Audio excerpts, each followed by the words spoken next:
তো আজকে দেখতে পারতেছেন যে আমি এখন গাড়ি চালাতেছি, তার মানে আমার কাছে ইতালিয়ান পাতেন্টে আছে। আপনার বয়সটা কত এখন? ভাই আমার বয়স তো এখন 22 চলতেছে।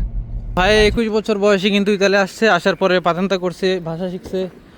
এই যে গাড়িটা দেখতে পাচ্ছেন, তো এটা ওরই গাড়ি, ঠিক আছে। আসসালামু আলাইকুম, কি অবস্থা সবাই, কেমন আছেন? নতুন একটি ভিডিওতে আপনাকে স্বাগতম।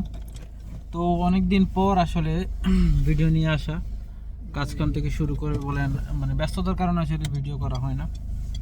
তো আজকের ভিডিও থেকে আমার নতুন প্রবাসী যারা আছেন, ঠিক আছে, তারা অনেক কিছু শিখতে পারবেন আশা করি।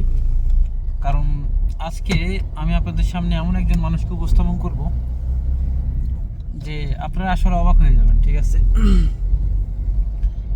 এই যে আমার সাথে দেখতে পাচ্ছেন একজন দেখতে পাচ্ছেন, তার নাম হলো ওয়াজিল, ঠিক আছে।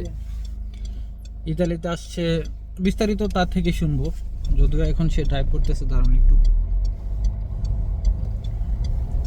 ঠিক আছে। জি ভাই। তো ওয়াজিল ভাই, ইতালিতে আসছেন কত সালে বলেন? ভাই আমি তো ইতালিতে আসছি 2023-এর শুরুর দিকে, একদম শুরুর দিকে। 2023-এর একদম শুরুর দিকে আসছে। জি ভাই। তাহলে এখন কত সালে? 2026। জি ভাই, আমি আসছি 3 বছর হয়ে গেছে অলরেডি। গত 3 বছর ধরে আমি ইতালিতে স্টে করতেছি। তো 3 বছর, এই যে তো 3 বছর ধরে আপনি ইতালিতে আছেন, তো এই 3 বছর আপনি কি কি আসলে আয়ত্ত করতে পারছেন, বা যদি একটু বলেন। আমার ইতালিতে কেউ ছিল না, এখনো কেউ নাই, আপনি তো ভালো করেই জানেন। সো সব কিছু নিজে নিজে অর্জন করে নিতে হয়েছে, অনেক চেষ্টা করতে হয়েছে, অনেক কষ্ট করতে হয়েছে। তো আজকে দেখতে পারতেছেন যে আমি এখন গাড়ি চালাতেছি, তার মানে আমার কাছে ইতালিয়ান পাতেন্টে আছে, and আমার নিজের গাড়িও আছে। কিন্তু ইন্টারেস্টিং বিষয় হলো, ভাইয়ের কাছে কিন্তু ইতালিয়ান ড্রাইভিং লাইসেন্স আছে, যেটা অনেক প্রবাসীর কাছে আসলে স্বপ্ন, বা অনেকে ইতালিতে 5-10 বছর থাকার পরেও কিন্তু নিতে পারে না। যাই হোক, চেষ্টা করলে সবই সম্ভব। আচ্ছা ওয়াজেল ভাই, কিছু যদি মনে না করেন আমি একটা প্রশ্ন করি। জি ভাই। আপনার বয়সটা কত এখন? ভাই আমার বয়স তো এখন 22 চলতেছে। 22 চলতেছে। যখন আপনি ইতালিতে আসছেন তখন আপনার বয়স কেমন ছিল? মানে একটু চিন্তা করেন 3 বছর আগে আমার কত বয়স ছিল। 19। জি ভাই। তাহলে 19 বছর বয়সে কিন্তু উনি ইতালি আসছে, ঠিক আছে। তো আপনি 3 বছরে মাশাআল্লাহ ইতালিয়ানও খুব ভালো বলতে পারেন, বা ড্রাইভিং লাইসেন্স নিছেন, একটা ভালো কাজ করেন, বা ভালো কন্ট্যাক্টও আছে। আর আরেকটা কথা বলি, আমরা কিন্তু একসাথেই কাজ করি, ঠিক আছে। তো ম্যাকডোনাল্ডসে কাজ করি, ঠিক আছে। তো লাস্ট যে কথা সেটা হলো, যারা ইতালিতে নতুন আসবে আর কি, বা আসতেছে, তাদের জন্য তাদের কিছু বলেন, তাদের উদ্দেশ্যে। আপনারা যারা নতুন আসতেছেন ইতালিতে, তাদের জন্য আমার একটা কথা হচ্ছে যে আপনারা প্রথমে কাজের পিছনে না দৌড়া প্রথমে একটু বাসার দিকে নজর দেন। কারণ বাসা যদি আপনি ভালো না বলতে পারেন, তাহলে আপনার লাইফে কিছুই করতে পারবেন না। লাইক আমি পাতেন্তে করতে পারছি, পাতেন্তে আমার কাছে আরও 1 বছর আগে থেকেই ছিল। আমি এটা করতে পারছি কারণ আমার বাসা, বলবো না যে অনেক ভালো, বাট আলহামদুলিল্লাহ অনেক ভালো। কিছুদিন আগে আমার ফ্রেন্ড একটা পাকিস্তানি, ওই পিছনেই বসা আছে, যদি ওর একটু দেখাও, এই যে ওর দ্বিতীয় কমিশন ছিল। তো ওইখানে আমি ওর মিডিয়াতর হিসাবে গেছি, আই মিন ট্রান্সলেটর হিসাবে গেছি, ওর জন্য ইতালিয়ান ভাষায় ট্রান্সলেট করার জন্য। সো বুঝতেই পারতেছেন যে আমার ইতালিয়ান ভাষা কীরকম। অ্যান্ড আমার ইতালিয়ান ভাষা ভালো, অ্যান্ড কাজের ক্ষেত্রে কমিউনিকেশন ভালো। সো এই যে আমাদের রবিউল ভাই যে জায়গায় কাজ করে ম্যাকডোনাল্ডসে, আমি ওই লোকালের ম্যানেজার। সো এত অল্প সময়ে আইসা ইতালিতে একজন বাইরের দেশের লোক আইসা এরকম একটা ব্রাঞ্চের মধ্যে ম্যানেজার, সো আপনারা বুঝতেই পারতেছেন যে ভাষা কতটা জরুরি। আমি যদি ভাষা না জানতাম তাইলে কোনোভাবেই আগাইতে পারতাম না, অনেক কিছুর মধ্যে পিছনে পড়ে যেতাম। আর আরেকটা কথা হচ্ছে যে আমারও কিন্তু কোনো আত্মীয় স্বজন নাই। আপনারা আসার পরে দেখি অনেক অজুহাত দেন যে আমার কোনো আত্মীয় নাই, আমার ভাই নাই, এই নাই সেই নাই। ভাই আমার পুরো ইউরোপে কেউ নাই, আমি কাউরে চিনি না। তো আমি যদি যাইতে পারি এরকম জায়গায়, আপনারা কেন পারবেন না? আপনারা অজুহাত দেন যে ভাই পড়ার সময় পাই না, বা ভাষা শেখার সময় পাই না, এই চিন্তা ওই চিন্তা। ভাই আমরাও তো এরকমভাবেই আসছি। আমার বাবু তো জমিদার না, আর জমিদার যদি থাকতো তাহলে তো আমি দেশ ছেড়ে আসি নাই। সো অজুহাত বাদ দিয়ে আপনারা মনোযোগ দেন, নিজের কেরিয়ারের উপরে ফোকাস করেন। ফ্রি টাইমে যখন থাকেন তখন টিকটক ফেসবুকে না পড়া একটু ভাষা টাষা শিখেন, তাহলে আপনারা লাইফে অনেক আগাইতে পারবেন। তারপরে আমাদের রবিউল ভাই আছে, ওনার কাছ থেকে দেখেন, উনি তো প্রতিদিন লাইফস্টাইল আপলোড করে আপনাদের কাছে আপডেট দেয়, জানাই কি চলতেছে, কি করতে হইব।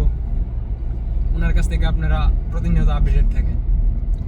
হ্যাঁ, আরেকটা কথা যেটা নতুনদের জন্য বা আমাদের অনেকের জন্য জানাটা খুবই জরুরি।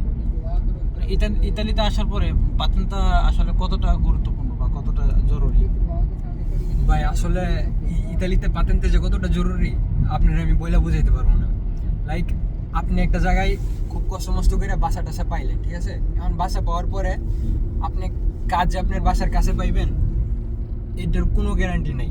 আপনি কাজ পাইতে পারেন 15 কিলোমিটার 20 কিলোমিটার দূরে, তখন আপনি সাইকেল দিয়ে আসা যাওয়া করবেন কিভাবে, বা আপনার বাসের টাইম মিলবো না, আপনি কিভাবে আসা যাওয়া করবেন? বৃষ্টি বাদলের দিন আপনার চলাফেরা কতটা কষ্টকর, এটা যারা ইতালিতে থাকে তারা ছাড়া আর কেউ বুঝবো না। লাইক আমি অনেক সহ্য করছি, গত 3 বছরে অনেক সহ্য করছি। বৃষ্টি বাদলে ভিজে কাজে গেছি, আসছি সাইকেল দিয়া, একটা বাজার করতে গেলে সাইকেলে করে আনা লাগছে অনেক কষ্ট কইরা।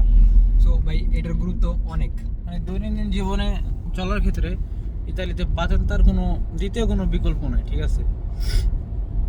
তো শুনছেন, তো যাই হোক ভাই, সফলতা দেখে অনেকে হয়তো ইন্সপায়ার হতে পারেন, বা দোয়া করি যেন আরও দূর আগায় যায়, ঠিক আছে? আর আপনারা যারা ইতালিতে নতুন আসবেন, ঠিক আছে, বা আসছেন, ধৈর্য ধরেন, ভাষার দিকে ফোকাস দেন, যদি সময় পান পাতেন্তা নিয়ে পড়াশোনা করেন, ঠিক আছে, কোনো টেনশন নাই।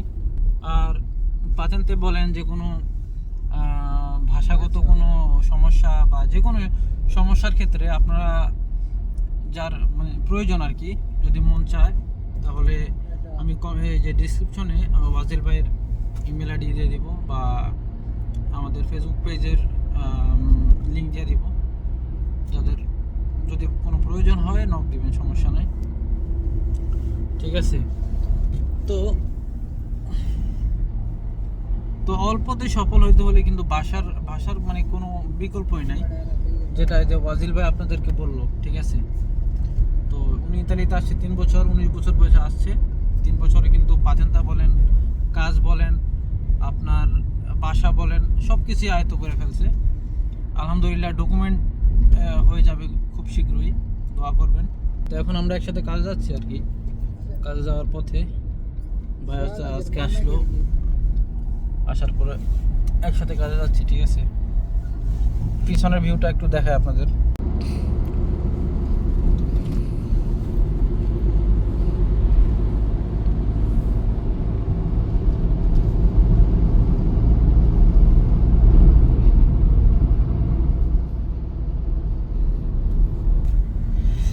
তো সবাই ভালো থাকবেন, সুস্থ থাকবেন, আর আমাদের জন্য দোয়া করবেন, ঠিক আছে?